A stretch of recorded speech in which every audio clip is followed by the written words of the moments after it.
क्या हो अगर हम आपसे कहें कि 2013 में केदारनाथ में आई प्रलय सिर्फ एक प्राकृतिक आपदा नहीं थी?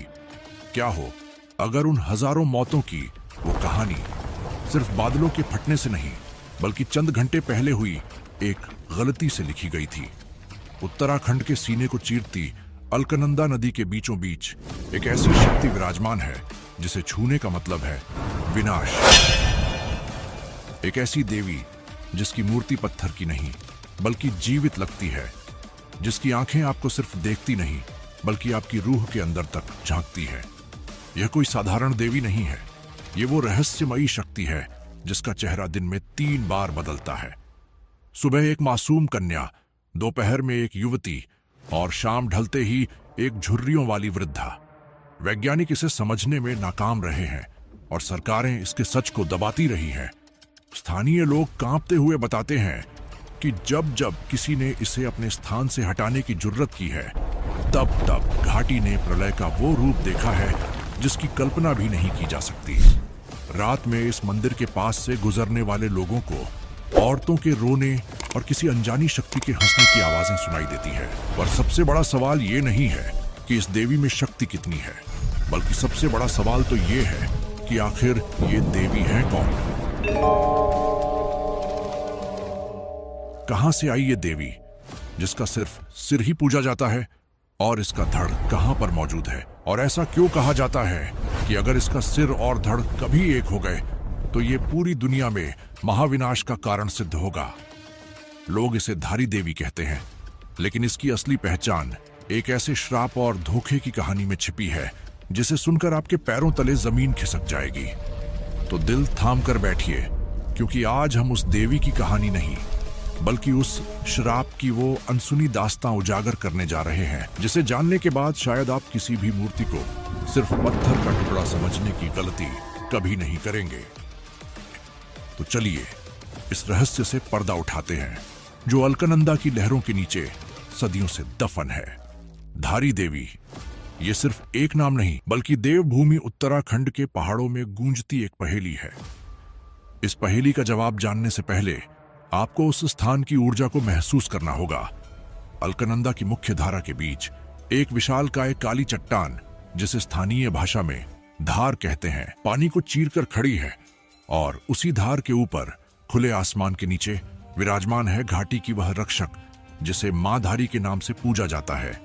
मान्यता है कि उत्तराखंड के 4 धामों की यात्रा तब तक अधूरी है जब तक यात्री मां धारी के सामने सिर न झुका लें।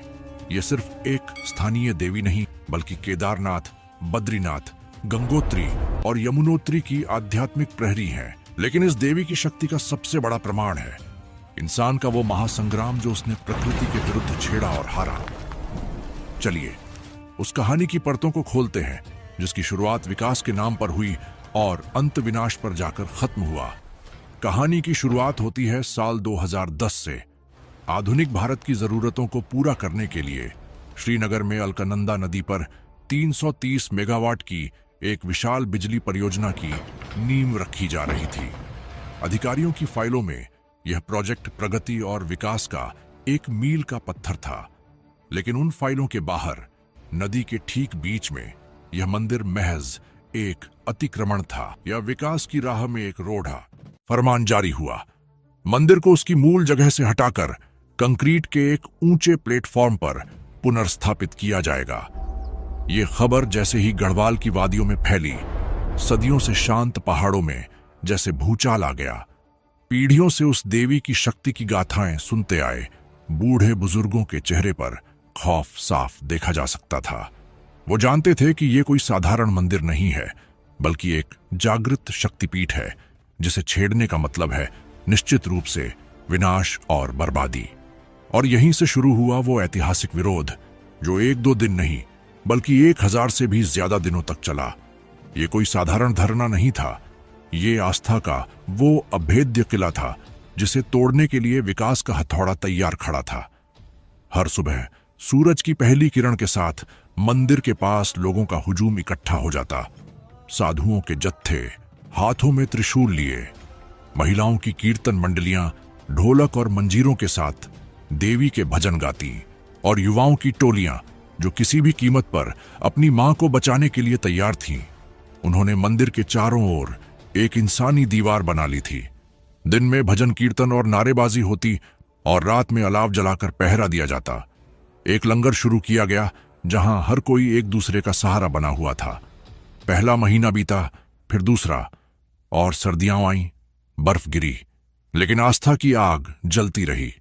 गर्मियों की धूप ने शरीर को तपाया, पर हिम्मत नहीं टूटी। बात अब सिर्फ स्थानीय नहीं रही थी, ये चिंगारी अब पूरे देश में फैल चुकी थी। बीजेपी की दिग्गज नेता उमा भारती जी ने गर्जना करते हुए ऐलान कर दिया, अगर धारी मां की मूर्ति को 1 इंच भी हिलाया गया तो मैं इसी अलकनंदा में जल समाधि ले लूंगी। दूसरी ओर गंगा के लिए अपना जीवन समर्पित कर देने वाले पर्यावरणविद प्रोफेसर जी.डी. अग्रवाल आमरण अनशन पर बैठ गए। उनकी एक ही दलील थी, ये सिर्फ एक मूर्ति नहीं, ये अलकनंदा का हृदय है। इसे छेड़ा गया तो प्रकृति विद्रोह करेगी। जब सड़क पर बात नहीं बनी तो ये महासंग्राम अदालत की दहलीज पर पहुंच गया। उत्तराखंड उच्च न्यायालय में रिट याचिका संख्या 54 दाखिल हुई। ये याचिका सिर्फ एक कानूनी दस्तावेज नहीं, बल्कि करोड़ों लोगों की आस्था का प्रतिनिधित्व थी। कोर्ट के कटघरे में 2 पक्ष खड़े थे। एक तरफ सरकार और पावर कंपनी के वकील थे, जिनके पास विकास, बिजली और प्रगति के आंकड़े थे, तो दूसरी तरफ थे स्थानीय लोग और पर्यावरणविद, जिनकी दलीलें किसी कानून की किताब में नहीं, बल्कि सदियों पुरानी मान्यताओं, लोक कथाओं और प्रकृति के नियमों में लिखी थीं। एक तरफ संविधान के अनुच्छेद 25 धार्मिक स्वतंत्रता का अधिकार की दुहाई दी जा रही थी, तो दूसरी तरफ देश के विकास का वास्ता। कोर्ट ने मामले की गंभीरता को देखते हुए कुछ समय के लिए प्रोजेक्ट पर रोक लगा दी। प्रदर्शनकारियों में एक उम्मीद की किरण जगी। उन्हें लगा कि उनकी आस्था जीत गई। मिठाइयां बांटी गईं, जयकारे लगे, लेकिन उन्हें क्या पता था कि ये जीत नहीं, बल्कि तूफान से पहले की खामोशी थी। लंबी सुनवाई और दलीलों के बाद आखिरकार सुप्रीम कोर्ट से अंतिम और निर्णायक फैसला आया। राष्ट्रहित और विकास को प्राथमिकता देते हुए परियोजना को जारी रखा जाए और मंदिर की मूर्ति को पूरे सम्मान के साथ सुरक्षित रूप से स्थानांतरित किया जाए। जिस दिन यह फैसला आया, उस दिन धरना स्थल पर एक मातम सा पसर गया। 1000 दिनों का वो संघर्ष, वो तपस्या, वो उम्मीद, सब एक पल में हार गई थी। लोगों की आंखों में आंसू थे और दिलों में एक गहरा अनजाना खौफ कि अब क्या होगा। और फिर आया वो दिन, वो काली तारीख, 16 जून 2013। उस मनहूस शाम अलकनंदा की लहरें भी जैसे सांस रोके खड़ी थी। मंदिर को एक अभेद्य किले में बदल दिया गया था। हजारों पुलिस और अर्धसैनिक बलों के जवानों ने पूरे इलाके को घेर लिया था, ताकि कोई भक्त या पुजारी उस पाप का गवाह न बन सके। जो मुट्ठी भर लोग अब भी विरोध कर रहे थे, उन्हें जबरन खींचकर हटा दिया गया। रोते बिलखते पुजारियों को मजबूर किया गया। उनके हाथ कांप रहे थे। ये वही हाथ थे जो रोज मां की आरती उतारते थे, और आज उन्हीं हाथों को विस्थापन के इस कर्म का साक्षी बनना पड़ रहा था। उस वक्त वहां कोई शंखनाद नहीं था, कोई घंटियों की पवित्र ध्वनि नहीं थी, कोई वैदिक मंत्रोच्चार नहीं था। थी तो सिर्फ लोहे की, भारी भरकम क्रेन की वो कर्कश और डरावनी आवाज, जो सीधे आस्था के सीने को चीर रही थी। ठीक शाम के 6 बजे, जैसे ही क्रेन ने मंदिरों को तोड़ना शुरू किया और मूर्ति को उसके मूल स्थान, उस धार से उठाकर कुछ दूर किया, जैसे ही मूर्ति का संपर्क अपनी सदियों पुरानी चट्टान से टूटा, प्रकृति ने अपना फैसला सुनाने में एक पल की भी देरी नहीं की। अचानक केदारनाथ घाटी के ऊपर आसमान का रंग बदलने लगा। गवाह बताते हैं कि आसमान किसी गहरे नीले जख्म की तरह स्याह पड़ गया, और फिर वो हुआ जिसकी चेतावनी सदियों से दी जा रही थी। केदारनाथ के ठीक ऊपर स्थित चौराबाड़ी ग्लेशियर का एक हिस्सा टूटकर ताल में गिरा, और बादलों ने जैसे अपना सारा पानी एक साथ घाटी पर उड़ेल दिया। वैज्ञानिक इसे रैपिड ग्लेशियल लेक आउटबर्स्ट कहते हैं, पर भक्त पूछते हैं, उसी दिन, उसी शाम क्यों? मंदाकिनी और अलकनंदा, जो देवभूमि की जीवनदायिनी थी, कुछ ही पलों में प्रलय का रूप ले चुकी थी। पानी नहीं, वो मौत का सैलाब था। कीचड़, पत्थर और बर्बादी का एक ऐसा सैलाब जो अपने रास्ते में आने वाले घर, गांव, होटल, पुल, इंसान, जानवर, हर जीवित और निर्जीव चीज को निगल रहा था। कुछ ही घंटों में केदारनाथ की हरी भरी तीर्थयात्रियों से गुलजार घाटी एक श्मशान में तब्दील हो चुकी थी। इंसान ने एक मूर्ति को कुछ फीट हिलाया था और प्रकृति ने पूरे हिमालय को हिलाकर रख दिया। त्रासदी के बाद जब मूर्ति को वापस नए कंक्रीट के मंदिर में स्थापित किया जा रहा था, तो वहां मौजूद सैकड़ों लोगों ने एक और दिल दहला देने वाला चमत्कार देखा। उन्होंने अपनी आंखों से देखा कि माता की पत्थर की आंखों से आंसुओं की धारा बह रही थी, जैसे वो अपने बच्चों के विनाश पर विलाप कर रही हो। अगर आप अब भी इसे महज एक संयोग मान रहे हैं, तो चलिए इतिहास के उस धूल भरे पन्ने को पलटते हैं जिसे इंसान भूल चुका था। बात है साल 1882 की। एक स्थानीय राजा ने अपनी सत्ता के नशे में चूर होकर ठीक यही गलती की थी। उसने भी मांधारी को उनकी मूल जगह से हटाने का हुक्म दिया। तब भी लोगों ने हाथ जोड़े, मिन्नतें की, लेकिन घमंडी राजा नहीं माना। और नतीजा इतिहास खुद को दोहराता है। ठीक उसी तरह बादल फटे, वैसी ही प्रलय आई और राजा का राज्यपाट, उसकी प्रजा, सब कुछ उस सैलाब में बह गया। लेकिन इस देवी के रहस्य सिर्फ क्रोध तक सीमित नहीं। कुछ ऐसी बातें हैं जो आज भी विज्ञान को चुनौती देती हैं। स्थानीय निवासियों के पास इस मंदिर को लेकर अनेकों कहानियां हैं। किसी ने बताया कि एक बार कुछ चोरों ने मूर्ति से सोना चुराने की कोशिश की थी, लेकिन अगले ही दिन वे मंदिर की सीढ़ियों पर रहस्यमयी ढंग से मृत पाए गए। उनके शरीर पर किसी चोट का कोई निशान नहीं था। कुछ लोग दावा करते हैं कि रात में मंदिर के आसपास रुकने पर लाल आंखों वाली परछाइयां दिखाई देती हैं, जो इंसान का पीछा करती है। और सबसे बड़ा रहस्य जो ब्रह्मांड के संतुलन से जुड़ा है, यहां देवी के पूरे शरीर की नहीं, बल्कि सिर्फ उनके सिर की पूजा होती है। तो फिर उनका धड़ कहां है? किंवदंतियां कहती हैं कि उनका धड़ रुद्रप्रयाग के शक्तिशाली काली मठ में स्थापित है, जहां मां काली का एक जागृत शक्तिपीठ है। और एक प्राचीन भविष्यवाणी है कि जिस दिन भी उनका सिर और धड़ एक हो गए, उस दिन ब्रह्मांड में इतनी प्रचंड ऊर्जा का विस्फोट होगा कि ये पूरा हिमालय पिघलकर भस्म हो सकता है। धारी देवी मंदिर की वर्तमान संरचना साधारण लेकिन प्रभावशाली है, जिसमें पारंपरिक गढ़वाली शैली की झलक मिलती है। धारी देवी की मूर्ति को किसी भी छत के नीचे नहीं रखा जाना चाहिए।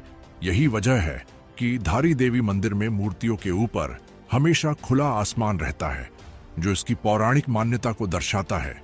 इसका कारण यह है, जब धारी देवी का सिर नदी से निकाला गया था, तब देवी ने खुद ये कहा था कि मेरी मूर्ति को किसी भी छत के नीचे मत रखना। इस मंदिर तक पहुंचने के लिए एक छोटा पैदल पुल है, जो नदी के ऊपर से गुजरता है। यहाँ का प्राकृतिक सौंदर्य और शांत वातावरण श्रद्धालुओं को एक अनोखा अनुभव देता है।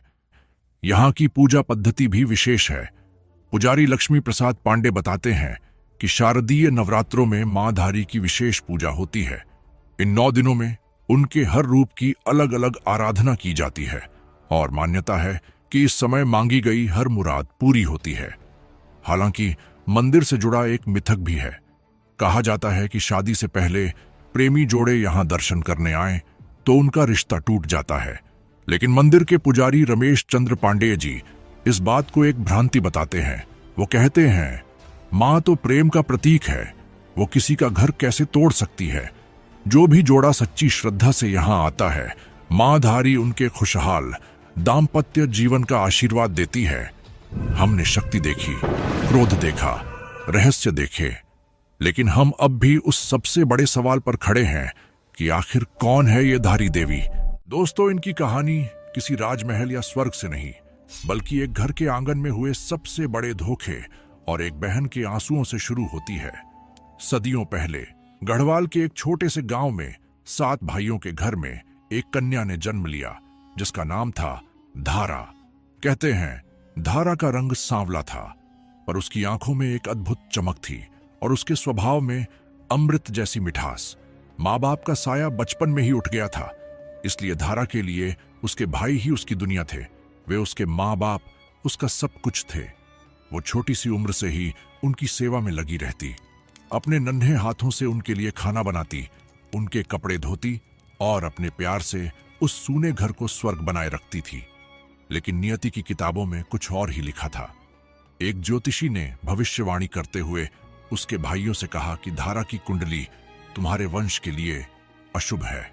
बस उसी दिन से उस प्यार भरे रिश्ते में शक का जहर घुलना शुरू हो गया। जिन भाइयों के लिए वो उनकी दुनिया थी, वही भाई अब उसे अपने दुर्भाग्य का कारण मानने लगे। उनकी आंखों का स्नेह धीरे धीरे शक की आग में जलने लगा। समय का चक्र घूमा और एक एक कर 5 भाइयों की अकाल मृत्यु हो गई। अब बचे 2 भाई जो शादीशुदा थे, पूरी तरह से इस वहम के शिकार हो गए। उनके कानों में उनकी पत्नियों ने जहर घोलना शुरू कर दिया। वे कहती, ये लड़की नहीं, डायन है। जब तक ये घर में है, हमारा वंश खत्म हो जाएगा। इससे पहले कि ये तुम्हें भी निगल जाए, इसका अंत कर दो।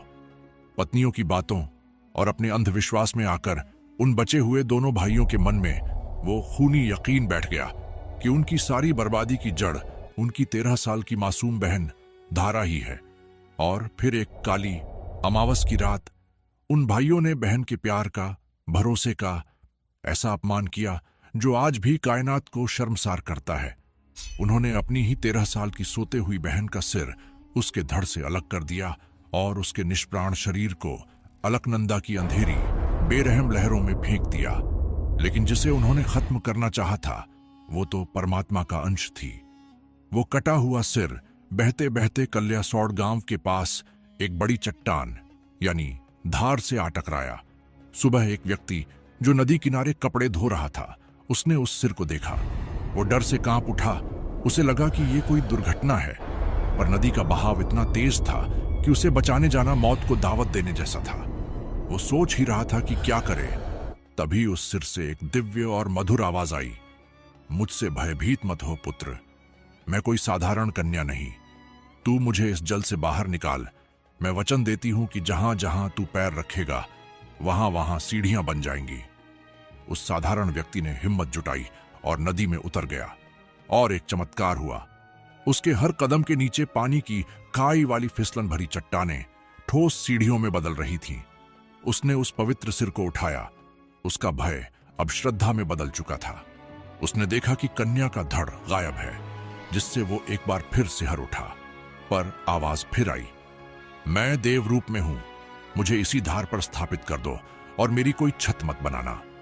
उसने गांव वालों की मदद से उस सिर को उसी धार पर स्थापित कर दिया। इस तरह भाइयों के धोखे की शिकार हुई वो धारा आज पूरे जगत के लिए धारी देवी बन गई। शायद इसीलिए वो आज भी उत्तराखंड की रक्षक है, क्योंकि जिसने अपनों का दिया सबसे गहरा जख्म सहा हो, वो हर किसी की पीड़ा और हर किसी की रक्षा का मूल्य जानती है। धारी देवी का मंदिर सिर्फ पत्थर और आस्था का संगम नहीं, बल्कि ये एक बहन के बलिदान और एक देवी की महागाथा है। ये हमें याद दिलाता है कि प्रकृति और आस्था का सम्मान करना कितना जरूरी है। उम्मीद है धारी देवी की यह विस्तृत और अनसुनी कहानी आपके दिल तक पहुंची होगी। अगर हां, तो इस वीडियो को लाइक करें और कमेंट बॉक्स में उस महान आत्मा के सम्मान में लिखें, जय धारी देवी। हमारे साथ इस रहस्यमयी यात्रा में अंत तक बने रहने के लिए आपका धन्यवाद। हम जल्द ही मिलेंगे अगली वीडियो में।